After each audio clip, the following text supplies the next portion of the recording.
So for me to go back, the exposome is just a word. If you put it in Scrabble or Wordfoid for the ones that are more technically savvy, it's 20 points if you put it on board. If you put it in a more strategic place, it can be more points. But that's what it is. And I want to go back to actually the origin of the exposome, what Chris Wilde was saying, that really it's a unifying concept in how to better quantify the exposure. Talk this morning about the exposome, a word that has been used during this conference a few times, and so really the question is, what is it, what can we do with it, and is it meaningful to go this way? So to go back to its origin, or one of its origins, the exposome really was coined by Chris Wilde, the current director of IARC.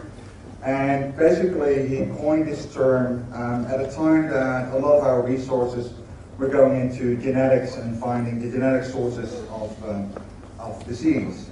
And he was really recognizing the disparity between the emphasis on genetics versus the environment, and basically put forward the idea that we actually should be focusing on the environment and should at least put the same focus and effort into quantifying and measuring the environment and the environmental causes of disease. And so when he presented it, he basically described it as all environmental exposures, so basically having a holistic view of all the exposure that we are exposed to. We're not exposed to one single component, we are exposed to many different things in our life. He also addressed the point that we're not exposed at one point in time, we're actually exposed to during different stages of our life, to different chemicals, to different stimuli that we have, and we should actually have emphasis on those. And of course, they should be relevant for disease. Now, based on the information that we have today, and of course these are rough estimates, but based on all the genetic studies, we can estimate that probably around 10 to 30% of the chronic diseases have some kind of genetic origin.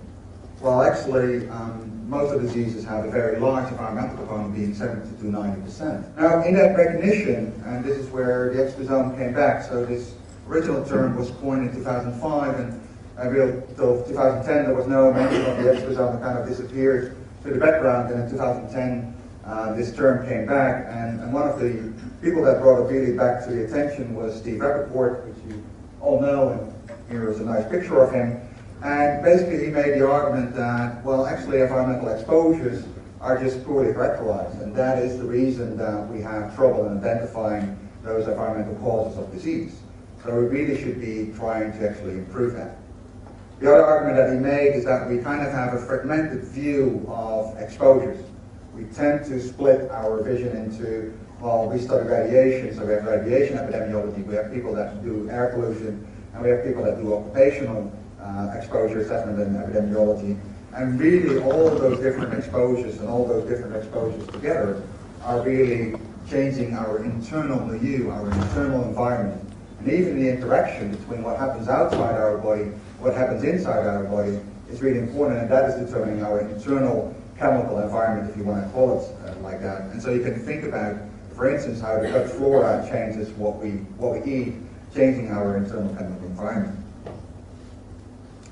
So to go back to his argument, his argument was that we have basically ill-suited techniques to really quantify that multitude of exposure, all those thousands of chemicals that we are surrounded with in our daily life.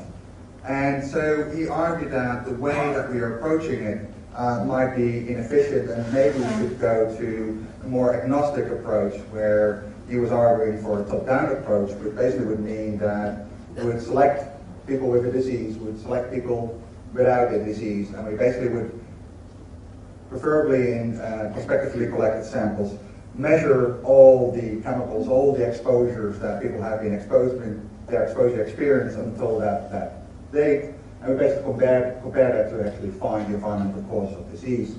And it was arguing to do that with omic profiles, which could be transcriptomics, it could be editomics, could be any of these techniques, to really measure the multitude of exposures. After identifying these different exposure or signals, basically the argument was then to develop high-throughput biomarkers, and then basically work your way back from those biomarkers, that signal, to actually find out which external causes are really related to that internal pattern that you have picked up, and so to identify the cause of disease.